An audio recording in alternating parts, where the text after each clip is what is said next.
Welcome to Part 2 of Pride and Prejudice, Reimagined. Today, we take the classic book and reimagine it in the style of best-selling romance author Carolyn Brown. If you enjoy this content, please take a minute to like, subscribe, or share this video. You can also hit the bell to be notified of new classic books reimagined as soon as they are published here on YouTube. If there is a classic book you would like to hear reimagined in the style of a modern author, please leave it in the comments. Part 2, Chapter 11, Evening Whispers at Netherfield. As the evening shadows lengthened over Netherfield, the day unfolded with a quiet tension interspersed with moments of unexpected delight, particularly for Elizabeth Bennet. After an enjoyable dinner, she quickly excused herself to check on Jane, who was recovering nicely. Ensuring her sister was comfortable and warm, Elizabeth then joined the others in the grand drawing-room, which was bathed in the soft glow of the fireplace. The atmosphere in the room was noticeably lighter before the gentlemen joined. Mrs. Hurst and Miss Bingley engaged Elizabeth with a lively discussion about recent social gatherings and shared humorous anecdotes that showcased their wit. Elizabeth found herself genuinely charmed by their eloquence, a stark contrast to the usual reserve they displayed. However, the dynamics shifted palpably when the gentlemen entered. Miss Bingley's attention swiftly pivoted towards Mr. Darcy, intercepting him with a practised ease before he could greet the others. Mr. Darcy, ever the gentleman, approached Jane with a polite nod and congratulated her on her apparent recovery, while Mr. Hurst offered a brief and somewhat disinterested acknowledgement. But it was Mr. Bingley's warmth towards Jane that truly filled the room. His joy and attentiveness were evident as he fussed over the fireplace, making sure Jane was comfortably away from the draught. Elizabeth settled into a cosy corner with her embroidery, her eyes occasionally meeting Jane's across the room, sharing a silent communication filled with sisterly affection. The scene before her provided ample entertainment, as she observed the interplay between Darcy and Miss Bingley. Miss Bingley hovered near Darcy, commenting on everything from his writing to his choice of books, her voice a mixture of admiration and flirtation. "How wonderful it must be for Miss Darcy to receive such attentions in letters from you," Miss Bingley remarked with a fluttering laugh, attempting to peek at the letter Darcy was composing. "I assure you, my sister has grown quite accustomed to my correspondence," Darcy responded dryly, his eyes barely leaving the page. "You have such beautiful handwriting," she continued, leaning in closer. "Surely it reflects the clarity of your thoughts." Darcy merely nodded, his expression unreadable. "Thank you, Miss Bingley. I find that clarity in writing often mirrors clarity of thought." As the evening wore on, tea was served, and the usual suggestion of card games was brought up by Mr. Hurst. However, it was quickly dismissed by Miss Bingley, who shared a private glance with Darcy, indicating that he was not in the mood for cards tonight. Mr. Hurst, finding no takers for his game, resigned himself to one of the plush sofas and promptly dozed off. Miss Bingley, abandoning her unsuccessful attempts to engage Darcy in more personal conversation, turned her attention to Elizabeth, perhaps in a bid to draw Darcy's notice. "Miss Eliza, would you join me in taking a turn about the room? It is quite refreshing after sitting for so long." Elizabeth, slightly surprised by the request, but seeing an opportunity to break the evening's monotony, accepted. They began to pace slowly, their steps measured and graceful. Darcy's eyes followed them, a flicker of interest passing over his features. "Do you not find, Miss Bennet, that after writing one feels a need to move, to stir the thoughts further?" Miss Bingley asked, her voice loud enough for Darcy to overhear. "I believe movement does help stir the mind," Elizabeth agreed, smiling, "though I suspect you have other reasons for this particular activity." Darcy, unable to resist, finally set aside his book and joined them, his demeanour one of amused curiosity. "I must confess I am intrigued by this sudden burst of energy. Is there a particular topic that demands such a dynamic discussion? Miss Bingley, quick to capitalize on his attention, suggested with a playful tone, "We were just discussing the virtues of exercise over sedentary activities. Perhaps you could enlighten us with your preferences, Mr. Darcy?" Darcy, with a slight smile, replied, "While I appreciate the merits of both, I believe a balance is essential. Too much of one can lead to a lack of appreciation for the other." The evening continued with light banter and shared laughter, the earlier stiffness giving way to a more relaxed camaraderie, driven largely by Elizabeth's charm and wit. As they finally gathered around the pianoforte, with Miss Bingley taking her place at the instrument, the music filled the room, weaving a spell of harmony that momentarily bridged the gaps between differing dispositions and social standings. In that harmonious moment, Elizabeth felt a rare sense of contentment at Netherfield, surrounded by music and the subtle complexities of newfound acquaintances, wondering how the rest of her stay would unfold under this expansive and elegantly adorned roof. Chapter 12. Departures and Promises. Elizabeth approached Jane early in the morning, her expression a mix of resolve and anticipation. "Jane, darling, I've sent word to Mamma asking for the carriage. I'm quite ready to be home again, aren't you?" Jane, looking up from her breakfast tray, smiled weakly. "Lizzie, I know you're eager, but are you sure we should rush back? Mamma did say Tuesday." Elizabeth sat beside her, her voice gentle but firm. "Yes, I know what Mamma said, but you've regained your strength, and truthfully, another few days here might just wear you out more than cheer you. Besides, there's something about our own beds that seems quite heavenly right now." Sensing her sister's resolve, Jane nodded. "Well, if you think it's best. Shall I ask Mr. Bingley if we might borrow his carriage today?" "That would be wonderful, Jane. Thank you." Later, as Jane broached the subject with Mr. Bingley, his concern was palpable. "Miss Bennet, are you certain you're well enough to travel? It's no trouble at all for you to stay as long as necessary." Jane, touched by his kindness, reassured him. "Mr. Bingley, I appreciate your concern, and your hospitality has been more comforting than you can imagine. However, I do feel strong enough to go home, and my sister is quite anxious. We would be most grateful for the use of your carriage." Mr. Bingley nodded, his expression still clouded with worry. "Very well, I shall arrange everything. Please let me know if you need anything at all during your journey."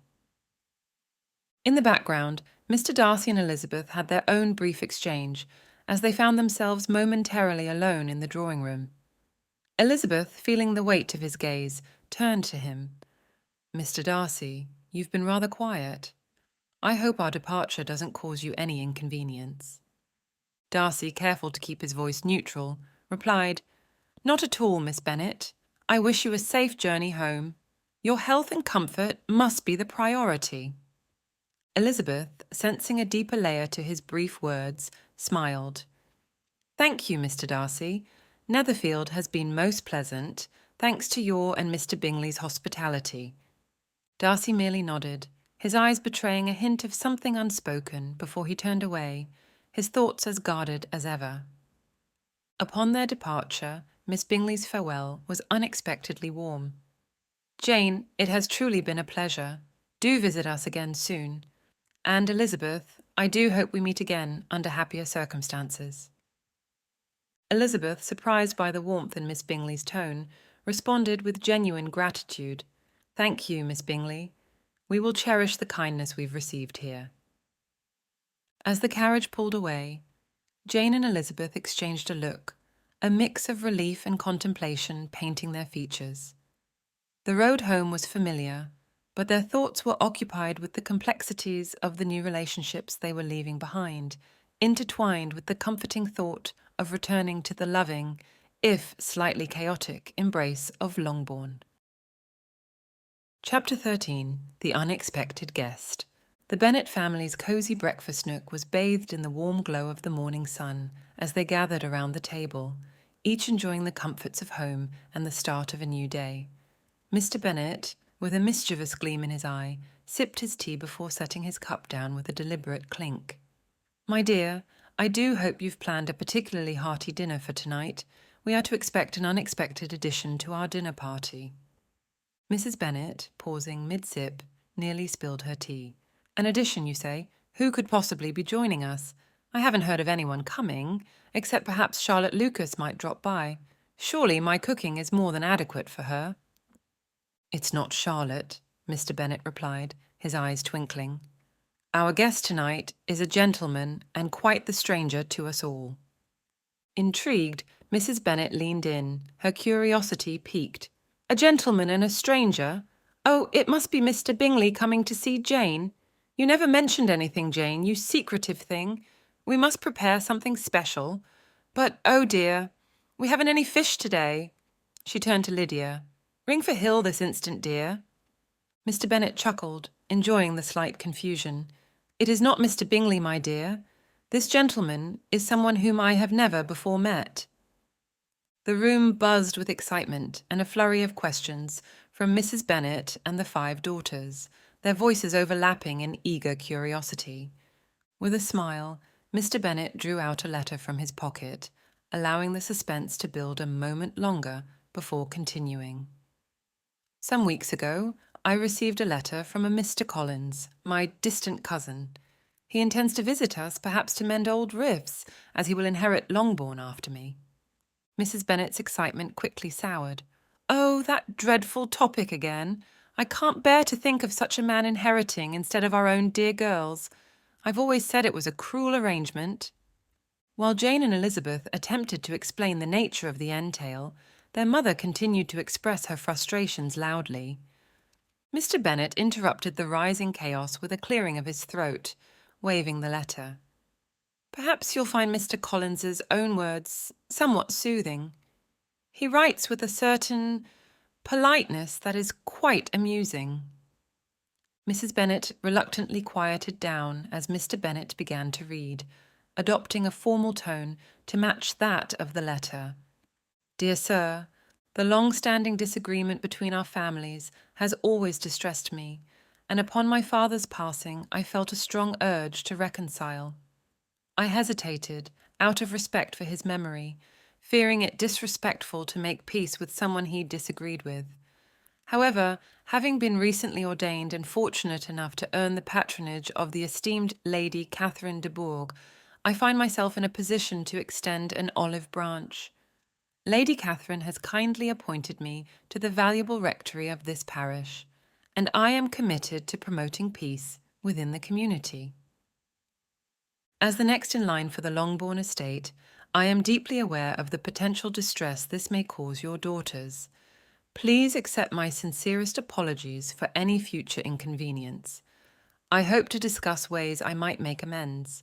With Lady Catherine's blessing, I propose to visit you and your family on Monday, November 18th, to better acquaint ourselves and discuss these matters in person.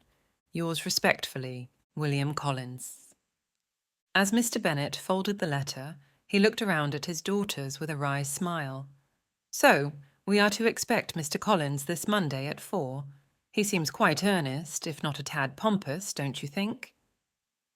The discussion that followed was lively, with opinions on Mr. Collins ranging from sceptical to mildly hopeful about his intentions.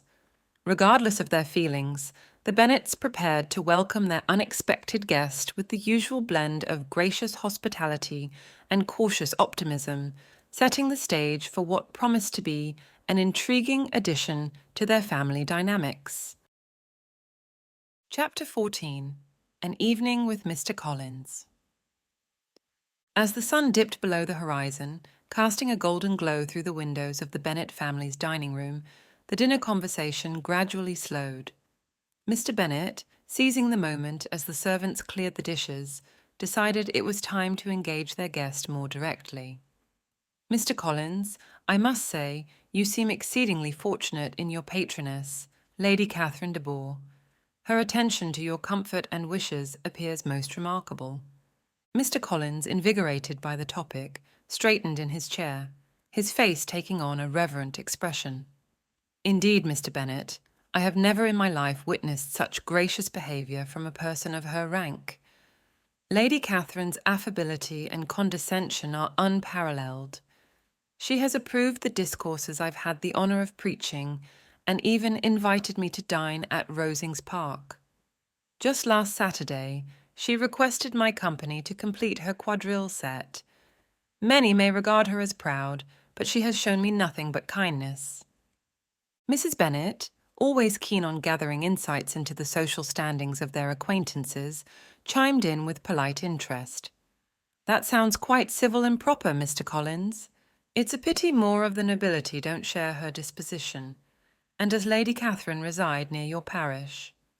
"My humble abode is merely separated by a lane from Rosings Park," Mr. Collins replied, his tone proud yet respectful. "She is indeed a widow, with an only daughter, the heiress of Rosings, and her considerable estates."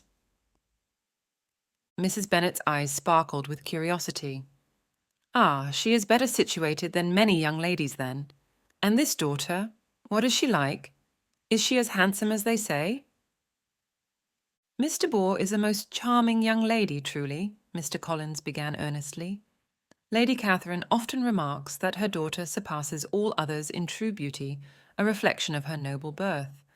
Although a delicate constitution has limited her accomplishments, she remains amiable, and often graces my modest residence with visits in her phaeton." "And has Miss de Bourgh been presented at court?" Mrs. Bennet inquired, her interest piquing. "Alas, her health precludes such appearances, depriving the court of its brightest jewel," Mr. Collins lamented. "I have often told Lady Catherine that her daughter seems destined for a duchess's coronet, remarks that greatly please her ladyship." Mr. Bennet, amused and intrigued by his cousin's earnest flattery, probed further. "Such compliments are indeed a skill. Tell me, Mr. Collins, do these flattering remarks come naturally, or do you craft them in advance?" "They are mostly spontaneous, though I do take pleasure in crafting such compliments to ensure they are well received," Mr. Collins replied with a slight smile. Mr. Bennet listened with a mix of amusement and disbelief, sharing knowing looks with Elizabeth, who tried hard to maintain her composure at the absurdity of the conversation. As the evening progressed to tea time, Mr. Bennet sensed enough was enough and guided the gathering into the drawing-room. He suggested Mr. Collins read aloud to the group. The book selected from the circulating library made Mr. Collins recoil. He hastily apologized, professing he never read novels. Lydia's shock was audible, prompting Mr. Collins to choose a more serious tone, Fordyce's Sermons. Lydia, unable to contain her boredom, blurted out news about their uncle possibly dismissing a servant, which sparked a lively household discussion. Mr. Collins, disheartened by the lack of interest in his chosen book, set it aside, lamenting the youth's disregard for serious literature. Seeing an opportunity to shift away from the tension, Mr. Bennet invited Mr. Collins for a game of backgammon, noting it wise to leave the younger members to their trivial pursuits. Mrs. Bennet and the girls quickly apologized for the interruption, urging Mr. Collins to continue his reading another time. Mr. Collins, assured of no ill feelings, settled into the game, leaving the young ladies to their giggles, and whispered plans for the following day. The evening closed with the soft clatter of backgammon pieces, a stark contrast to the earlier literary endeavours, encapsulating an evening full of social navigation and gentle amusement at Longbourn. Chapter 15. Mr. Collins's Pursuits. As dinner at the Bennet household wound down, the dishes were cleared, and Mr. Bennet saw the perfect opportunity to engage their peculiar guest in more direct conversation.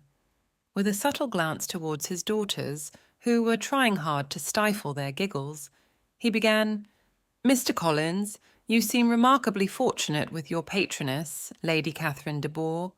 Her attention to your comfort and needs appears quite extraordinary." Mr. Collins, swelling with pride at the mention of Lady Catherine, eagerly responded, "Indeed, Mr. Bennet, her ladyship's kindness and condescension are beyond compare. She has approved the sermons I have delivered and even honoured me with invitations to dine at Rosings. Just last week she summoned me to partake in her evening of quadrille. Despite others deeming her proud, she has shown me nothing but kindness. Mrs. Bennet, ever curious about social connections and their benefits, interjected with a bright smile. "That sounds wonderfully proper and polite, Mr. Collins. It's a shame not all of high society shares her grace. Does her estate lie near your own?" "Just a lane divides my humble residence from Rosings Park," Mr. Collins replied, his chest puffing slightly. "Her ladyship is a widow, and her daughter, Mr. Boar, is the sole heiress, an exceedingly charming young lady, though of delicate health, which unfortunately prevents her from attending court or achieving her potential in various accomplishments." Mrs. Bennet, her interest piqued, leaned forward. "And is Mr. Boar presented at court? With her status, she must be quite the catch." Mr. Collins sighed. "Alas, her frail health has kept her from such honours, though her grace and beauty are such that even the British court is lesser for her absence. I have often remarked to Lady Catherine that her daughter, adorned in regimentals, would outshine any duchess." Mr. Bennet, his lips twitching with suppressed amusement, nodded sagely. "You have a talent for flattering with such delicacy, Mr. Collins. Is this a natural gift, or do you craft these compliments in advance?" Mr. Collins, not detecting the subtle jest, earnestly explained, "They mostly arise in the moment, though I do enjoy preparing a few well-placed compliments, particularly when they are as deserved as in the case of Lady Catherine and her daughter." The evening transitioned from dinner to a more relaxed setting as they moved to the drawing-room for tea. Mr. Bennet, eager for a respite from Mr. Collins's adulations, suggested a reading to entertain the gathering. Initially pleased, Mr. Collins recoiled upon seeing the novel selected from the circulating library, hastily protesting, "I beg your pardon, but I never indulge in novels." Lydia, unable to hide her dismay, gaped openly, while Mr. Collins, after some deliberation, chose Fordyce's sermons instead. The room's energy quickly waned as he began to read in a monotonous drone, only to be interrupted by Lydia's abrupt change of subject concerning local gossip. Mr. Collins set the book aside, visibly affronted by the lack of appreciation for serious literature. He expressed his dismay at the younger lady's disinterest, which prompted Mr. Bennet, seeing an opportunity, to quickly suggest a walk to Meryton. Mr. Collins, more suited to walking than scholarly pursuits, eagerly accepted, grateful for the change of scenery. Their walk through Meryton was marked by Mr. Collins's pompous anecdotes, which were met with polite but unenthusiastic nods from the Bennet sisters. The younger Bennets soon became distracted by the sight of officers and new fashions in the shop windows. However, the entire party's attention was captured by a handsome stranger walking with Mr. Denny, an officer known to them. Mr. Denny introduced his friend, Mr. Wickham, who had just accepted a commission in their corps. The young ladies were charmed by Mr. Wickham's genteel appearance and engaging conversation, a stark contrast to Mr. Collins's earlier sermon reading. The encounter was briefly overshadowed by the arrival of Mr. Darcy and Mr. Bingley on horseback, who approached with customary greetings. However, the air shifted noticeably when Mr. Wickham and Mr. Darcy's eyes met, their reactions, paling and flushing, speaking volumes, though the meaning was lost on the onlookers. After the gentlemen departed, the sisters walked Mr. Collins back to their aunt, Mrs. Phillips's house, where he was received with exaggerated civility, which he returned with equal pomp. Mrs. Phillips was impressed by Mr. Collins, despite her niece's mixed feelings about his overbearing manners. As they returned home, Elizabeth shared with Jane her observations of the peculiar interaction between Mr. Darcy and Mr. Wickham, leaving them both in a state of curious speculation. Mr. Collins, oblivious to the undercurrents, continued to praise the social graces of everyone he had encountered, especially Mrs. Phillips, whom he lauded almost as highly as Lady Catherine. The evening closed with plans for further social engagements, leaving the Bennet sisters amused and exasperated by Mr. Collins's relentless pursuit of approval and his shifting matrimonial intentions. Chapter 16. A Rainy Night of Revelations. The evening sky over Meryton was a dusky grey as the Bennet family coach rattled towards their Aunt Phillips's house. Despite Mr. Collins's initial scruples about leaving Mr. and Mrs. Bennet alone for the evening, he had been persuaded to join his 5 cousins for a night of socialising. Inside the carriage, the girls chatted animatedly, their excitement barely contained. Even Mr. Collins seemed to catch some of their infectious enthusiasm, although his mind lingered on the grandeur of Lady Catherine de Bourgh's estate, which he took every opportunity to mention. As they stepped into the cosy drawing-room, warmly lit by a crackling fire, they were greeted with the exciting news that Mr. Wickham had accepted their uncle's invitation and was already present. The room, furnished with plush armchairs and mahogany tables adorned with delicate china figurines, felt inviting and festive. Mr. Collins, taking in the surroundings, exclaimed, "Why, Mrs. Phillips, this room is so grand it nearly rivals the small summer breakfast parlour at Rosings Park." His audience, though initially puzzled by the comparison, listened with growing interest as he elaborated on the opulence of Lady Catherine de Bourgh's estate. Mrs. Phillips, keen to absorb every detail, nodded appreciatively. £800 for a chimney-piece, you say? My, that is something. As Mr. Collins continued to extol the virtues of his patroness, with occasional praise for his own humble abode, the Bennet sisters found themselves examining the modest china on the mantelpiece, and wishing for a piano to break the monotony. Finally, the sound of approaching footsteps signalled the arrival of the gentleman, and Elizabeth's heart quickened as Mr. Wickham entered the room. Mr. Wickham, with his fine countenance and gentlemanly air, was a striking contrast to the stout and rosy-cheeked Uncle Phillips, who followed close behind, the scent of port wine lingering around him. Every female eye in the room turned towards Mr. Wickham, but it was Elizabeth who felt a particular thrill when he chose to sit beside her. "Good evening, Miss Bennet," Mr. Wickham began, his voice smooth and engaging. "Quite a wet night we have, isn't it?" "Indeed it is," Elizabeth replied, charmed by his ability to make even the most mundane topics interesting. "But a bit of rain never spoils an evening among good company." Mr. Collins, meanwhile, found an attentive listener in Mrs. Phillips, who kept him well supplied with coffee and muffins. The young ladies, captivated by Mr. Wickham and the other officers, largely ignored him.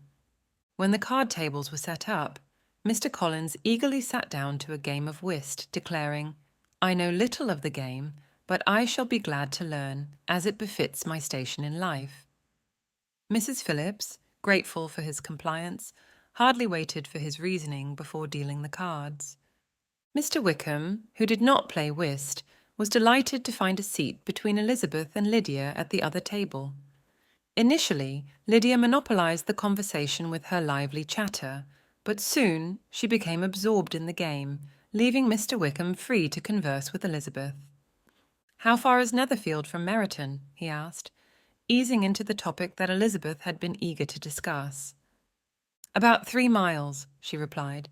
"Mr. Darcy has been staying there for about a month." "A man of large property in Derbyshire, I hear," Wickham noted, his tone carefully neutral. "Yes, 10,000 a year," Elizabeth said. "You must know him well?" Wickham sighed. "I have known him since childhood. His father was my godfather and the best friend I ever had. The current Mr. Darcy, however, is not like his father." Elizabeth looked at him, her curiosity piqued. "I noticed a certain coldness between you when you met yesterday." Wickham nodded. "Indeed, Miss Bennet, Mr. Darcy and I are not on friendly terms, a situation born of his ill-treatment of me. I am reluctant to speak ill of him, but his behaviour towards me has been scandalous. His father promised me a valuable living, but upon his death Mr. Darcy denied it to me." Elizabeth's eyes widened in shock. "That is appalling. How could he justify such actions?" Wickham's expression was one of resigned bitterness. He claimed I had forfeited the claim through imprudence and extravagance, which is untrue. The truth is he never liked me, resenting his father's affection for me. His pride and jealousy have always governed his actions. The more Wickham spoke, the more Elizabeth felt her initial dislike of Mr. Darcy solidifying into firm disapproval. "How dreadful," she murmured, "to treat the favourite of his father so cruelly." Their conversation, rich with shared indignation and sympathy, was interrupted only by the general clamour of the card games and Lydia's enthusiastic exclamations over lottery tickets. Mr. Wickham's attentive manner and graceful conversation left a strong impression on Elizabeth, even as he mingled and charmed the other guests throughout the evening. After supper, filled with lively chatter and laughter, the party began to break up. Mr. Collins, ever grateful for the hospitality, lavished praise on their hosts, noting particularly the civility of Mr. and Mrs. Phillips. As the carriage took them home, Elizabeth's mind was filled with thoughts of Mr. Wickham and the injustices he had suffered at the hands of Mr. Darcy. Lydia and Mr. Collins, oblivious to her inner turmoil, continued their enthusiastic discussions about the evening's events. "Such an enjoyable night," Lydia declared, recounting her lottery wins. "I cannot wait to tell Mamma all about it." "And Mr. and Mrs. Phillips were most gracious," Mr. Collins added, "ensuring my comfort throughout.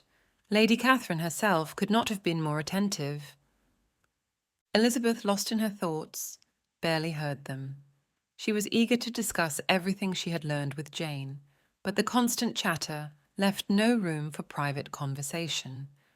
As they arrived back at Longbourn, she resolved to find a quiet moment with her sister the next day, needing to share her growing concerns about Mr. Darcy and her burgeoning admiration for Mr. Wickham. The next morning, Elizabeth seized a quiet moment in the garden with Jane. The scent of blooming roses filled the air as they strolled along the well-worn path. "Jane, I must tell you about my conversation with Mr. Wickham last night," Elizabeth began, her voice tinged with urgency. She recounted Wickham's tale of woe, watching Jane's expression shift from surprise to concern. "That is indeed troubling, Lizzie," Jane said softly. "I had always thought Mr. Darcy rather proud, but I never imagined him capable of such cruelty." "Nor did I," Elizabeth replied. "But Mr. Wickham's account was so sincere, I cannot help but believe him." As they walked back towards the house, Elizabeth felt a renewed sense of determination. She would uncover the truth about Mr. Darcy, but for now her thoughts were consumed by the charming and affable Mr. Wickham, whose presence had undeniably brightened the rainy night. The day passed with its usual routines, but Elizabeth's mind often wandered back to her conversation with Mr. Wickham. The elegance of his manner, the ease of his conversation, and the sorrow in his story left a deep impression on her. She found herself looking forward to their next meeting, hoping to learn more about this intriguing man who had so effortlessly captured her attention. Chapter 17. A Heartfelt Revelation and a Ball Invitation. Elizabeth sat in the cosy morning room, the sun casting a golden glow over her, as she recounted the previous evening's encounter with Mr. Wickham to her sister Jane. Her auburn hair caught the light, creating a halo effect, while her expressive eyes revealed the tumult of emotions within. Jane, ever the picture of serenity, listened with wide-eyed astonishment, her delicate features framed by soft chestnut curls that seemed to glow in the warm sunlight. The news left Jane in a state of disbelief, struggling to reconcile the conflicting images of Mr. Darcy and Mr. Wickham. "Elizabeth," Jane began, her voice a mix of disbelief and compassion, "I find it hard to believe Mr. Darcy could act so unworthily toward Mr. Bingley. And yet Mr. Wickham seems so sincere.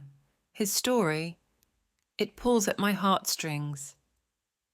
Elizabeth nodded, her expression thoughtful as she gazed out the window, watching the gentle sway of the garden blooms. "Indeed, Jane, it's hard to fathom. Mr. Darcy's demeanour has always been reserved, but to treat his father's favourite in such a manner, it seems beyond comprehension, Yet Wickham's earnestness, I felt the truth in his every word. Jane sighed, her brow furrowing as she pondered the situation. Perhaps they have both been deceived.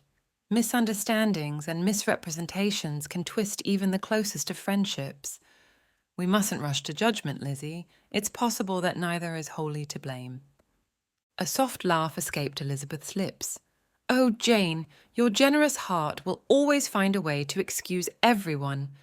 But if we clear Mr. Darcy and Mr. Wickham, who shall we blame? Surely there must be some mischief at play.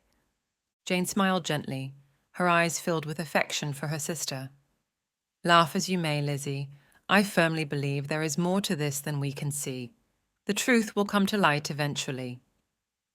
Their conversation was interrupted by the sound of approaching hooves and the crunch of gravel outside. The arrival of Mr. Bingley and his sisters was announced by the servants, bringing a momentary pause to the sisters' discussion. The drawing-room door swung open, and in walked Mr. Bingley, his cheerful demeanour a welcome sight. His warm smile and sparkling eyes reflected his genuine pleasure at seeing Jane. Behind him, his sisters followed, their fashionable dresses rustling softly as they moved. Caroline Bingley, tall and elegant in a deep emerald silk gown that accentuated her slender figure, carried herself with an air of practised sophistication. Louisa Hurst, equally fine in a soft lavender dress, was more subdued, her manner more reserved. "Miss Bennet, Miss Elizabeth," Mr. Bingley greeted warmly, his eyes lingering on Jane with undisguised admiration. "We have come to personally invite you to the ball at Netherfield next Tuesday." Jane blushed prettily, the colour rising in her cheeks, complementing the blue dress she wore. "Thank you, Mr. Bingley. We are honoured by your invitation." Caroline, with a somewhat forced smile, added, "It has been too long since we last saw you, Miss Bennet. What have you been occupying yourself with?" Jane's reply was gracious and polite, though it was evident that the Bingley sisters' attention was largely focused on her, to the exclusion of Elizabeth and the rest of the family. The visit was brief, and they soon took their leave, rising with a haste that surprised even Mr. Bingley, eager to escape the civilities of Mrs. Bennet. As the excitement of the upcoming ball settled over the Bennet household, each member anticipated the event for different reasons. Mrs. Bennet, flushed with pride, saw the invitation as a compliment to her eldest daughter. Jane dreamed of an evening in Mr. Bingley's company, her heart fluttering at the thought of his attentions. Elizabeth, on the other hand, looked forward to dancing with Mr. Wickham and observing Mr. Darcy's behaviour, hoping for further confirmation of his character. Even Mary, usually indifferent to such social gatherings, conceded, "While I can have my mornings to myself, it is no sacrifice to join occasionally in evening engagements. Society has claims on us all, after all." Elizabeth, in high spirits, couldn't resist teasing Mr. Collins as they prepared for the ball. "Will you join us at the ball, Mr. Collins, and if so, will you honour us by dancing?" Mr. Collins, puffing up with self-importance, replied, "I see no harm in a respectable ball. In fact, I shall hope to be honoured with the hands of all my fair cousins, especially yours, Miss Elizabeth, for the first 2 dances." Elizabeth, taken aback, masked her dismay with a polite smile. "Of course, Mr. Collins, I shall be delighted." As preparations for the ball progressed, the days passed with a mixture of excitement and frustration, the incessant rain keeping the younger Bennet sisters confined indoors. The anticipation of the Netherfield ball was the only thing that made the dreary weather bearable, and they clung to the promise of the dance with eager hearts. The day of the ball finally arrived, and the Bennet household was abuzz with activity. The sisters gathered in Jane's room, helping each other with their dresses and hair, the air filled with laughter and anticipation. Jane looked radiant in a soft pink gown that highlighted her delicate features, while Elizabeth chose a dress of deep blue that complemented her vibrant personality. As they made their way to Netherfield, the excitement was palpable. The grand ballroom, adorned with elegant decorations and filled with the sound of lively music, welcomed them warmly. Elizabeth scanned the room, her heart skipping a beat as she spotted Mr. Wickham across the way, his charming smile directed at her. The evening promised to be unforgettable, filled with dances, conversations, and perhaps even a revelation or two. As Elizabeth took Mr. Wickham's offered hand for the first dance, she couldn't help but feel that this night would bring her closer to uncovering the truth about Mr. Darcy and Mr. Wickham. Chapter 18. A Ball of Surprises and Discoveries. Elizabeth Bennet stepped into the elegant drawing-room at Netherfield with a heart full of anticipation. Her hopes of encountering Mr. Wickham amidst the sea of red-coated officers had fueled her excitement. She had taken special care with her appearance, donning a delicate gown of soft lavender, her hair styled in an intricate arrangement of curls adorned with a few sparkling pins. The room was abuzz with chatter and laughter, the warmth of the evening heightened by the glowing chandeliers and the rich tapestries that adorned the walls. However, as she looked around, her heart sank. Mr. Wickham was nowhere to be seen. The reality of his absence hit her hard, especially after Mr. Denny informed Lydia that Wickham had been called to town on urgent business the previous day. With a significant smile, he added, "I do not imagine his business would have called him away just now if he had not wished to avoid a certain gentleman here." Elizabeth caught this part of the conversation, her displeasure with Mr. Darcy intensifying. She could barely muster civility when he approached her with polite inquiries about her well-being. Every word from Darcy felt like a personal affront to Wickham, and she resolved to avoid conversing with him. "Good evening, Miss Bennet," Mr. Darcy said, his voice steady, but his eyes searching hers. "I hope you are enjoying the ball."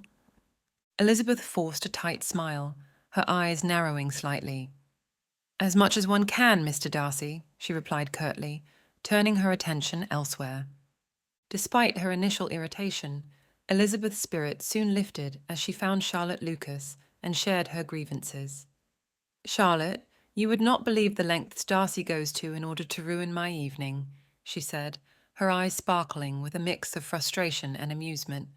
Charlotte, ever the voice of reason, smiled sympathetically. "Do not let him spoil your night, Lizzie. There are plenty of other gentlemen to dance with."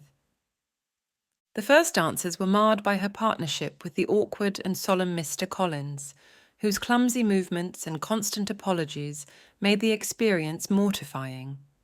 When she was finally released from his grasp, the relief was palpable. She soon found herself dancing with a charming officer, who spoke highly of Wickham, lifting her spirits further. When Elizabeth returned to Charlotte's side, she was startled by Mr. Darcy's sudden request for her hand in the next dance. Caught off guard, she accepted without thinking, and he walked away immediately, leaving her to fret over her impulsive decision. "I dare say you will find him very agreeable," Charlotte whispered encouragingly. "Heaven forbid!" Elizabeth exclaimed. "That would be the greatest misfortune of all, to find a man agreeable whom one is determined to hate." As the next dance began, Charlotte cautioned her not to let her fondness for Wickham cloud her behaviour towards Darcy.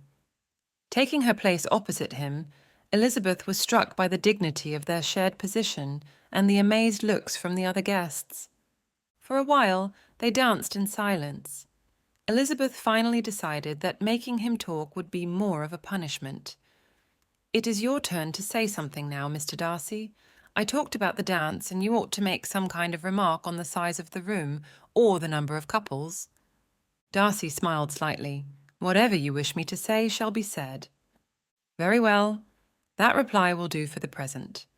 Perhaps by and by I may observe that private balls are much pleasanter than public ones, but now we may be silent." "Do you talk by rule, then, while you're dancing?" "Sometimes. One must speak a little, you know. It would look odd to be entirely silent for half an hour together, and yet, for the advantage of some, conversation ought to be arranged so they may say as little as possible." "Are you consulting your own feelings in the present case, or do you imagine you are gratifying mine?" "Both," replied Elizabeth archly, "for I have always seen a great similarity in the turn of our minds. We are each of an unsocial, taciturn disposition, unwilling to speak unless we expect to say something that will amaze the whole room and be handed down to posterity with all the éclat of a proverb. This is no very striking resemblance of your own character, I am sure, said he. How near it may be to mine, I cannot pretend to say. You think it a faithful portrait, undoubtedly. I must not decide on my own performance.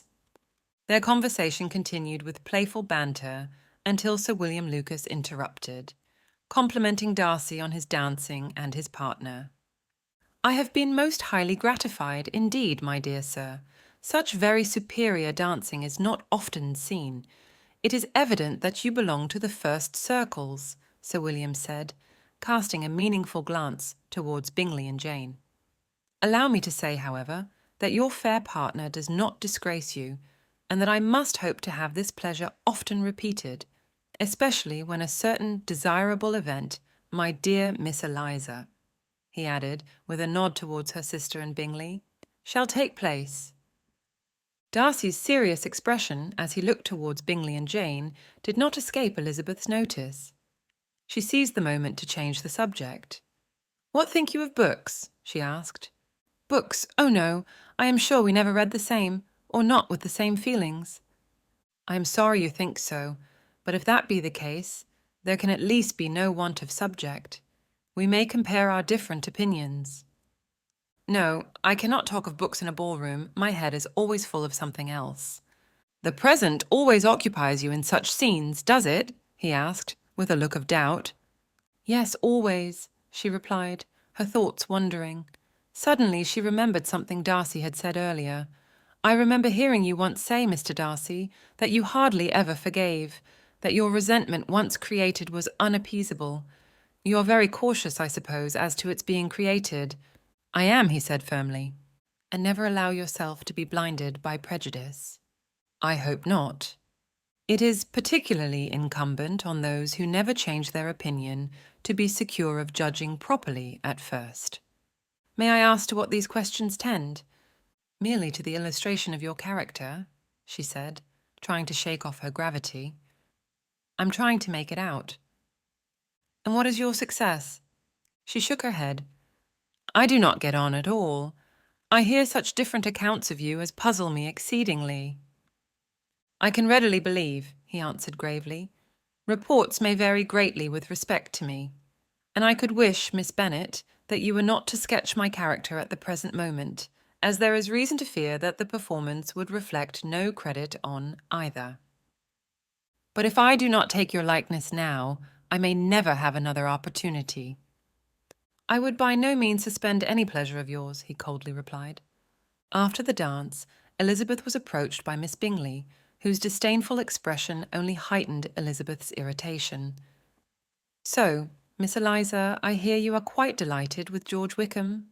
Your sister has been talking to me about him and asking me 1,000 questions, and I find that the young man forgot to tell you, among his other communications, that he was the son of old Wickham, the late Mr. Darcy's steward."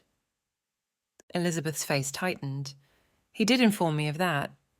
Let me recommend you, however, as a friend, not to give implicit confidence to all his assertions, for, as to Mr. Darcy's using him ill, it is perfectly false. Mr. Darcy has always been remarkably kind to him, though George Wickham has treated Mr. Darcy in a most infamous manner." "Insolent girl," Elizabeth muttered to herself. She sought out Jane, who had been making inquiries of Bingley. "What have you learned about Mr. Wickham?" Elizabeth asked with a smile. Jane met her with a glowing expression.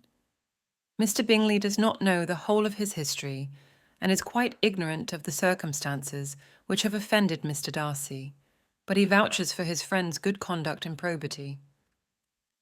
"This account is from Mr. Darcy?" Jane nodded. "Yes, but Mr. Bingley is sincere. He believes Mr. Wickham has not been treated unjustly." Elizabeth frowned. "I cannot be convinced by assurances alone. I must still think of both gentlemen as I did before." Elizabeth withdrew to Miss Lucas, who inquired about her partner. Before Elizabeth could respond, Mr. Collins approached with great excitement. "I have made a discovery," he exclaimed. There is a near relation to my patroness in this room. I overheard Mr. Darcy mention his cousin, Miss de Bourgh. Elizabeth tried to dissuade him from introducing himself to Mr. Darcy, but he was determined. My dear Miss Elizabeth, I have the highest opinion of your judgment, but there must be a difference between the ceremonies of the laity and the clergy. I consider it my duty to address him. With a low bow, he left her to approach Mr. Darcy, who received him with evident astonishment. Elizabeth watched, mortified, as Mr. Collins spoke solemnly about Hunsford and Lady Catherine de Bourgh. Darcy's civility was distant, and he moved away at the first opportunity. Mr. Collins returned, pleased with his reception. Mr. Darcy was very civil. He complimented Lady Catherine's discernment. Elizabeth turned her attention to Jane and Bingley, imagining her sister settled in Netherfield. Mrs. Bennet, meanwhile, openly discussed her hopes for Jane's marriage, much to Elizabeth's embarrassment, as Mr. Darcy overheard every word. "Speak lower, mamma. It does no good to offend Mr. Darcy," Elizabeth urged. Mrs. Bennet dismissed her concerns, continuing to praise Bingley and Jane's match. The evening dragged on, with Mary singing and Mr. Collins's speeches adding to Elizabeth's mortification. She was relieved when it was time to leave, though their departure was delayed, giving the Bingleys ample opportunity to wish them gone. Mrs. Bennet was effusive in her invitations to Bingley, who promised to visit soon. As they finally left, Elizabeth's thoughts returned to the tangled web of misunderstandings and half-truths surrounding Mr. Darcy and Mr. Wickham, leaving her more determined than ever to uncover the truth. Chapter 19. A new scene at Longbourn. The next day dawned with a sense of anticipation at Longbourn. Mr. Collins, having resolved to propose to Elizabeth without delay, since his leave of absence only extended to the following Saturday, approached the matter with his usual methodical precision. Early that morning, after breakfast, he found Mrs. Bennet, Elizabeth, and Kitty in the sitting-room. With a ceremonious bow, he addressed Mrs. Bennet. "Madam," he began, clearing his throat, "may I hope for your assistance in securing a private audience with your daughter Elizabeth this morning?" Before Elizabeth could do more than blush in surprise, Mrs. Bennet eagerly replied, "Oh, yes, of course, Mr. Collins. I'm sure Lizzie will be happy to oblige. Kitty, come with me upstairs. Lizzie, you stay right here." Elizabeth, sensing the impending awkwardness, quickly interjected, "Please, ma'am, don't go. Mr. Collins must excuse me. There's nothing he needs to say that can't be said in front of everyone." "Nonsense, Lizzie," Mrs. Bennet insisted. "I want you to stay here and listen to Mr. Collins." Realizing there was no escaping, Elizabeth resigned herself to the inevitable. She sat back down, trying to conceal her distress and amusement by busying herself with some needlework. With Mrs. Bennet and Kitty gone, Mr. Collins began his declaration. "Miss Elizabeth," he started, "your modesty, so far from doing you any disservice, only adds to your other perfections. I have your esteemed mother's permission for this address. My attentions have been too obvious to be mistaken. Almost as soon as I entered this house, I singled you out as the companion of my future life. Before I am carried away by my feelings, let me state my reasons for marrying, and for coming to Hertfordshire to select a wife." Elizabeth nearly laughed at the idea of Mr. Collins being carried away by his feelings, but she managed to hold her tongue as he continued. "My reasons for marrying are threefold. First, I believe it is a clergyman's duty to set an example by marrying. Second, I am convinced it will greatly enhance my happiness. Third, it is the particular advice of my esteemed patroness, Lady Catherine de Bourgh. She has urged me to marry, to choose a gentlewoman who is active and practical. She condescended to give me her opinion on the matter the very Saturday before I left Hunsford. Allow me to add, my dear cousin, that I do not consider the patronage of Lady Catherine de Bourgh to be among the least of the advantages I offer. Your wit and vivacity will surely be acceptable to her, especially when tempered with the respect her rank deserves. Now, why did I choose Longbourn rather than my own neighbourhood? Simply put, I am to inherit this estate after the death of your honoured father. and I wish to lessen the impact of that event on his daughters. I hope this will not lower me in your esteem." Elizabeth's mind raced, searching for a way to respond to such an overwhelming speech. Mr. Collins continued without noticing her discomfiture. "And now, nothing remains but for me to assure you of the intensity of my affection. I am indifferent to fortune and will make no demands on your father. I shall never reproach you for what you cannot help. Your £1,000 and the 4%, which will not be yours until after your mother's passing, is of no concern to me."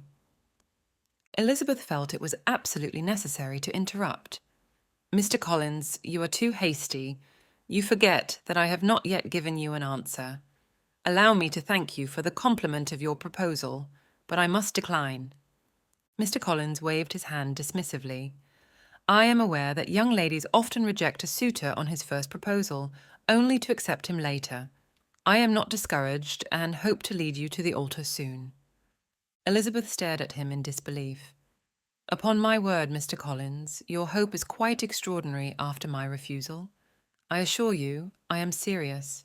You could not make me happy, and I'm convinced I would not make you happy. Even Lady Catherine would find me unsuitable." Mr. Collins frowned. "I cannot imagine Lady Catherine disapproving of you. I shall speak highly of your modesty and other virtues when I see her again." "Mr. Collins, you must allow me to judge for myself. I wish you happiness and wealth, and by refusing your hand, I hope to prevent your being otherwise. This matter is settled." She rose to leave, but Mr. Collins called after her. "When I next speak to you on this subject, I hope for a more favourable answer. It is the custom for ladies to reject a man initially." Elizabeth's patience wore thin. "Really, Mr. Collins, you puzzle me. If my refusal seems like encouragement, I don't know how to convince you otherwise." Mr. Collins smiled awkwardly. "I must believe your refusal is meant to increase my love by suspense. The establishment I offer is desirable, and it is unlikely you will receive another proposal. Your portion is small and may counteract your attractions." "I assure you, sir, I do not play games. I thank you for the honour, but my refusal is sincere. My feelings forbid me from accepting." "Your charm is consistent," Mr. Collins replied with awkward gallantry. "When your parents support my proposal, I am sure you will accept." Elizabeth, realizing further argument was futile, left the room determined to seek her father's intervention if necessary. His refusal would be decisive, leaving no room for Mr. Collins's misinterpretation. Chapter 20. Turmoil and Resolution at Longbourn. The morning at Longbourn started quietly enough, but it wasn't long before it erupted into a scene of chaos. Mr. Collins had barely begun to bask in the imagined glow of his successful proposal when Mrs. Bennet, who had been lingering in the vestibule with anxious anticipation, saw Elizabeth storm out of the breakfast room, heading toward the staircase with determined strides. Seizing the moment, Mrs. Bennet rushed into the room, her face alight with enthusiasm. "Mr. Collins, I am absolutely delighted. What a joyous prospect this is for both our families," she gushed, clasping her hands together. Mr. Collins, equally pleased, returned her congratulations with a smile. "Thank you, Mrs. Bennet. I believe our conversation went exceptionally well. Elizabeth's refusal, I am confident, stems from her modesty and delicate nature," he said, beaming. Mrs. Bennet's expression faltered. "Mr. Collins, I would love to believe that. But I fear Lizzie might actually mean what she said. She can be a headstrong, foolish girl, and she doesn't always see what's best for her. But don't worry, I'll talk some sense into her." "Madam, if she truly is as headstrong and foolish as you say, perhaps she wouldn't make a suitable wife for someone in my position." "Happiness in marriage is essential," Mr. Collins interjected, a hint of concern in his voice. No, you misunderstand me, Mr. Collins. Lizzie is only stubborn in matters like these. Otherwise, she's a wonderful girl. I'll go speak to Mr. Bennet right away," Mrs. Bennet replied, her tone urgent as she hurried out of the room. Bursting into the library, she called out, "Mr. Bennet, we have a situation. You must come immediately. Lizzie is refusing to marry Mr. Collins, and he's starting to reconsider her. You need to make her see reason before he changes his mind." Mr. Bennet looked up from his book, his calm demeanour unruffled. "I don't quite understand. What exactly are you talking about?" "Mr. Collins proposed to Lizzie, and she turned him down. Now he's saying he might not want her if she keeps refusing," Mrs. Bennet explained, her voice rising in agitation. "And what am I supposed to do about it?" Mr. Bennet asked, his tone sceptical. "It sounds like a hopeless business." "You need to tell Lizzie she has to marry him," Mrs. Bennet insisted. "Fine, call her down. She needs to hear my opinion on the matter," he replied, a hint of amusement in his eyes. Mrs. Bennet rang the bell, and Elizabeth was summoned to the library. When she entered, her father spoke firmly. "Come here, child. I understand Mr. Collins has made you an offer of marriage. Is that true?" "Yes, sir," Elizabeth replied. "And you refused him," Mr. Bennet continued. "I did," she confirmed. "Your mother insists you must accept. Is that correct, Mrs. Bennet?" he asked, turning to his wife. "Yes, or I will never see her again," Mrs. Bennet declared dramatically. "Elizabeth, you face a difficult choice. Your mother will disown you if you don't marry Mr. Collins, and I will disown you if you do," Mr. Bennet concluded, his tone light yet serious. Elizabeth couldn't help but smile at her father's unexpected support, while Mrs. Bennet looked on in shock. "Mr. Bennet, what are you saying? You promised me you would insist on her marrying him." "My dear, I have two small favours to ask. First, allow me the free use of my understanding in this matter. Second, grant me the peace of my library. I would appreciate some solitude," Mr. Bennet replied calmly. Mrs. Bennet, despite her disappointment, was not ready to give up. She alternated between coaxing and threatening Elizabeth, trying to secure Jane's support, but Jane gently refused to interfere. Elizabeth, whether serious or playful, remained firm in her decision. Meanwhile, Mr. Collins brooded in solitude, unable to fathom why Elizabeth had refused him. His pride was hurt, but he felt no real regret, as his affection for her had been superficial. The possibility of her deserving her mother's reproach prevented him from feeling any genuine loss. In the midst of this confusion, Charlotte Lucas arrived to spend the day at Longbourn. She was met by Lydia, who eagerly whispered, "I'm so glad you're here. Guess what? Mr. Collins proposed to Lizzie, and she turned him down." Before Charlotte could respond, Kitty joined them, sharing the same news. When they entered the breakfast room, Mrs. Bennet was alone and immediately began her lament. "Oh, Miss Lucas, please help me. Lizzie refuses to marry Mr. Collins, and nobody understands my poor nerves," Mrs. Bennet pleaded. Charlotte's reply was interrupted by the arrival of Jane and Elizabeth. "There she is," Mrs. Bennet continued, acting as if nothing has happened. "Lizzie, if you keep refusing offers like this, you'll never find a husband. What will you do when your father is gone? I won't be able to support you. I told you I wouldn't speak to you again, and I mean it. You have no idea what I suffer." Her daughters listened in silence, knowing any attempt to reason with her would only make things worse. Mrs. Bennet continued her tirade until Mr. Collins entered, looking more dignified than usual. "Now, I insist you all be quiet so Mr. Collins and I can have a conversation," Mrs. Bennet demanded. Elizabeth quietly left the room, followed by Jane and Kitty, while Lydia stayed, curious to hear more. Charlotte, detained by Mr. Collins's polite inquiries, pretended to look out the window, listening intently. "Oh, Mr. Collins," Mrs. Bennet began dolefully. "My dear madam," he interrupted, "let us be silent on this matter. Resignation to inevitable disappointments is our duty. I have always aimed to secure a suitable companion and consider your family's advantage. If my manner has been objectionable, I apologize."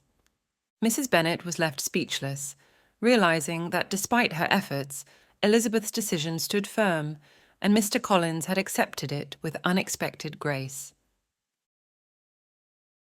This is the end of part 2 of Pride and Prejudice, reimagined in the style of best-selling romance author Carolyn Brown. Please take a moment to like and subscribe. You can hear the rest of this story by following along in the Pride and Prejudice playlist on the Classic Books Reimagined channel. We will see you soon for part 3.